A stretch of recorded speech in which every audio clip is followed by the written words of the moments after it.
Hi and welcome to Scale Model Basics. I'm Aaron Skinner and this time we're going to be taking a look at glue, the different kinds, and how to use them on your models. The first kind we're going to take a look at is the solvent-based glues that most of us use about 95% of the time on our models for joining plastic parts in particular.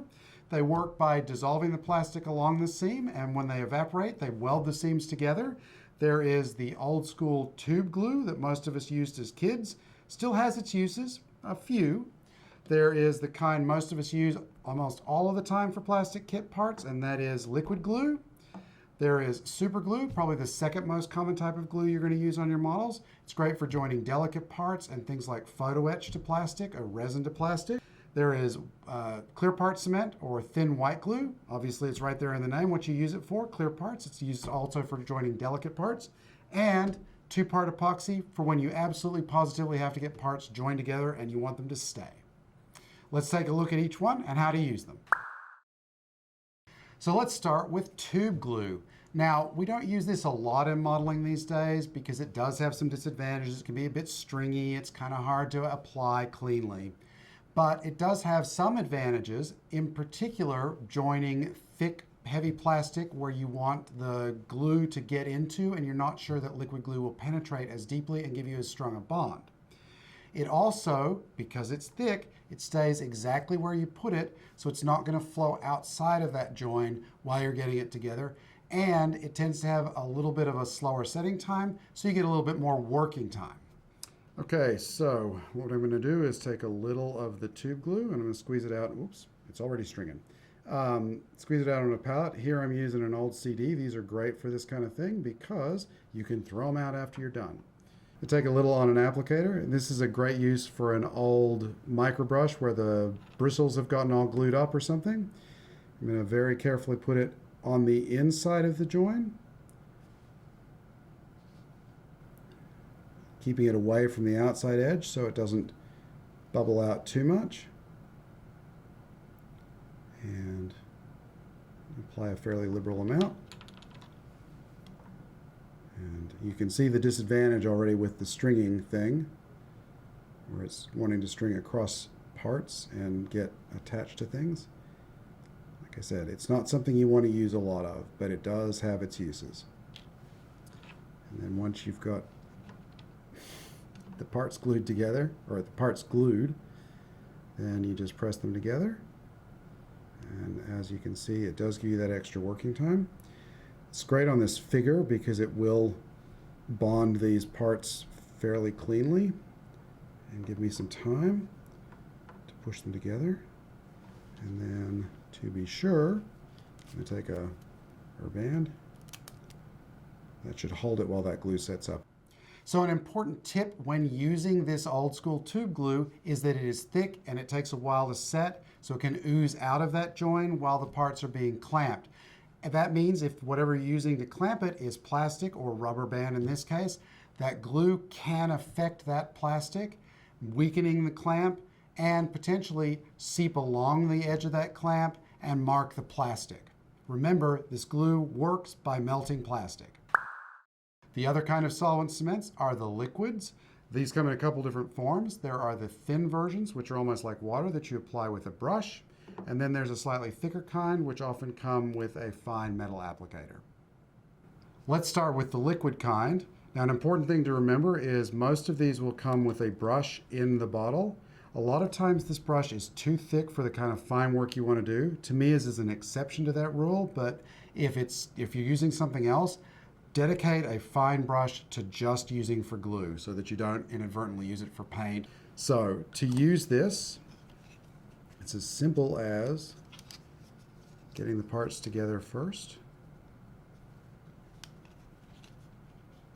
and then hold them together.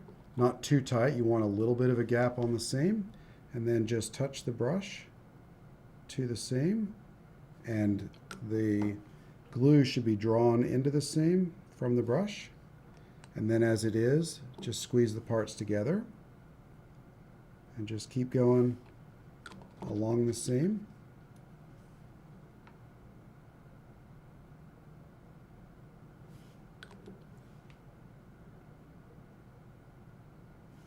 You can see the glue coming out of the brush. I attach it to the seam. And then you can just squeeze those together. Now, some glue, or some liquid plastic rather, may ooze out of the seam while you're squeezing. It's actually not a bad thing because that will help fill that gap so that when you come back later after the glue's dried and sand, you shouldn't end up without having to do a whole lot of filling. The same thing can happen on the back side here.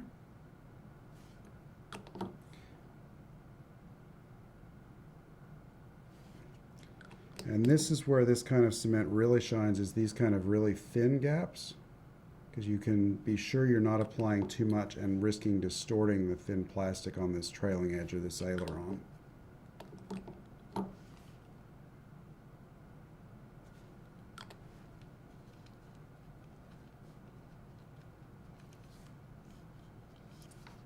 It's as simple as that. This glue will set up fairly quickly.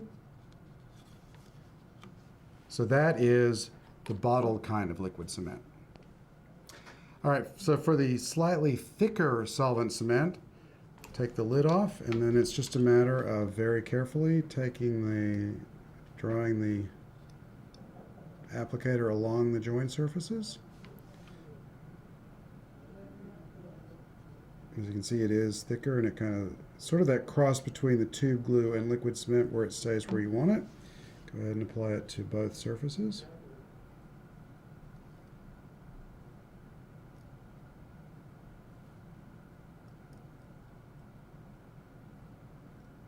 And then very carefully pick up the part. The caveat here with any kind of glue, in particular liquid glue because it will run more, is to avoid getting your fingers into it, because any liquid cement that you get on your fingers or runs onto your fingers from the join and gets onto the plastic, you're going to leave a nice impression of your fingerprint on the plastic. And those are really hard to remove without a lot of sanding work, which again, the less sanding you can do, the less chance you have to do, less opportunity you're going to have to do to repair surface detail.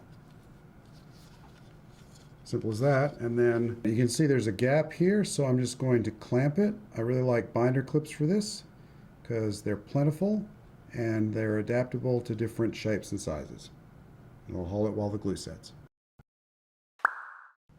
So super glue is really useful for joining disparate materials like plastic to photo etch, plastic to resin, photo etch to photo etch, you get the picture. So anyway, it's really easy to use for joining this photo etch grill to the engine deck.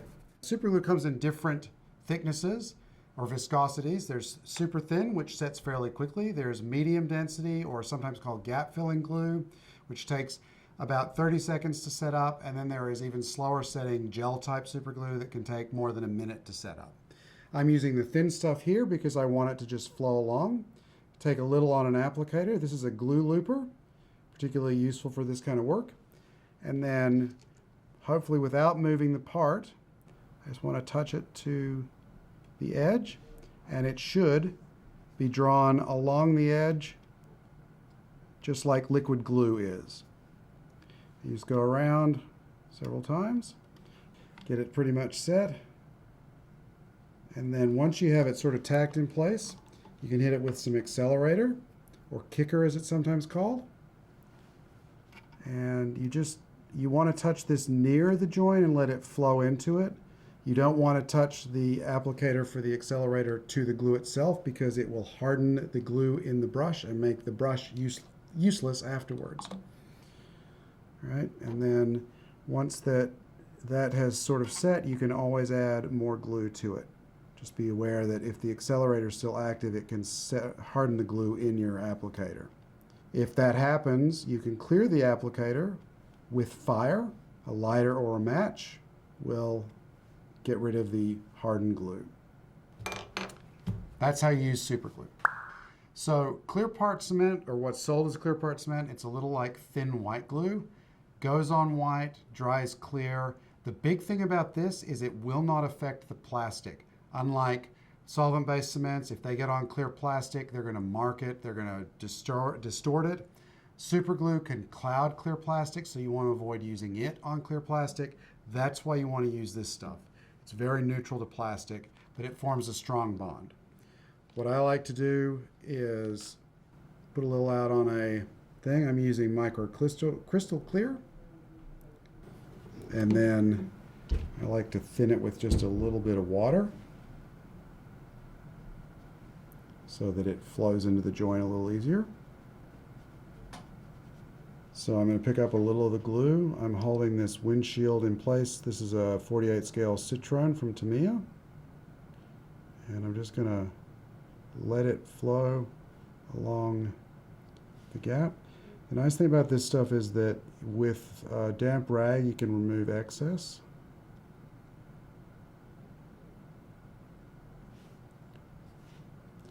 Once I get it kind of tacked in place from this side,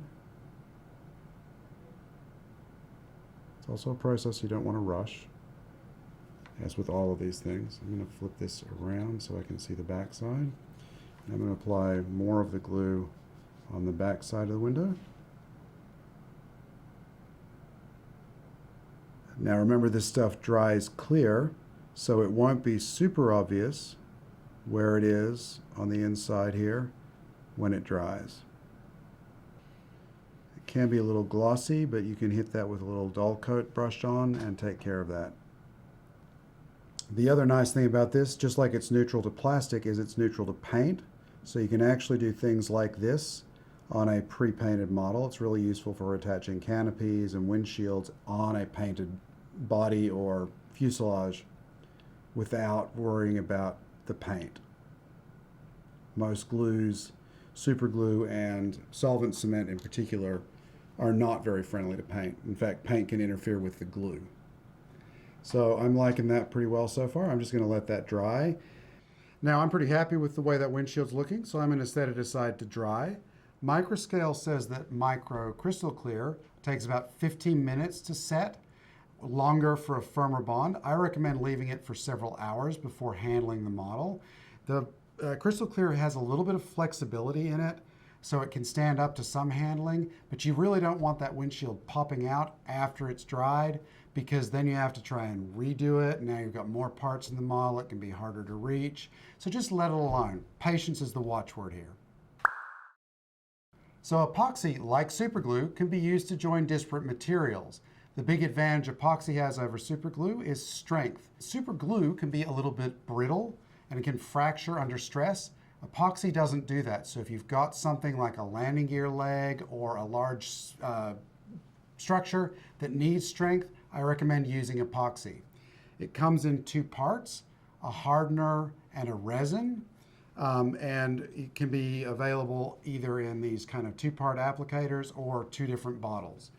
So I'm just going to squeeze out. For this, you want to mix equal parts no matter what it is, what the type of applicator it comes in. And I'm going to try and mix these. Just want to mix them thoroughly.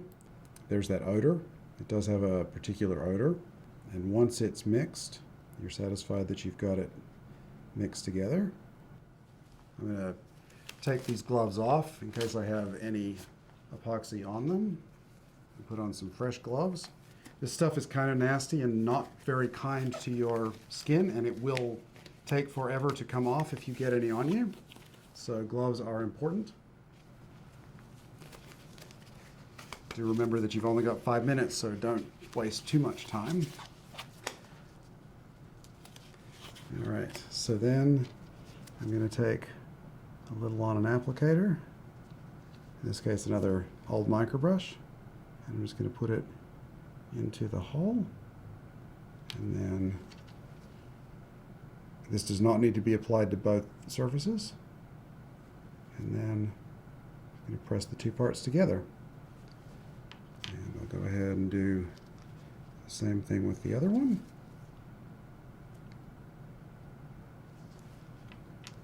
And let that set. So the particular epoxy that I'm using takes 5 minutes to set. The longer it sets, the stronger the bond gets. So if it's a particularly delicate part or something you need a lot of strength for, let it set for a couple of hours before you touch it. So before we go, one last safety tip regarding super glue, and it's an important one.